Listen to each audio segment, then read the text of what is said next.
那猴子跟蛇的关系非常特殊，一方面来讲它们是六合，能合得来；一方面来讲又含有刑冲，所以又冲又合，化是冤家，所以办事以来也是比较繁复，所以就是来讲必须亲力亲为，不能太相信依靠其他的人的。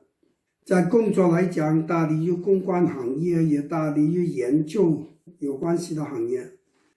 财来讲叫劳中生财，也是理正不理偏的。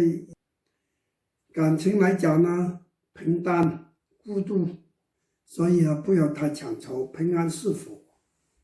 健康来讲，主要是提防肺跟肾小毛病，就多注意休息，多注意运动。恭喜发财，身体健康。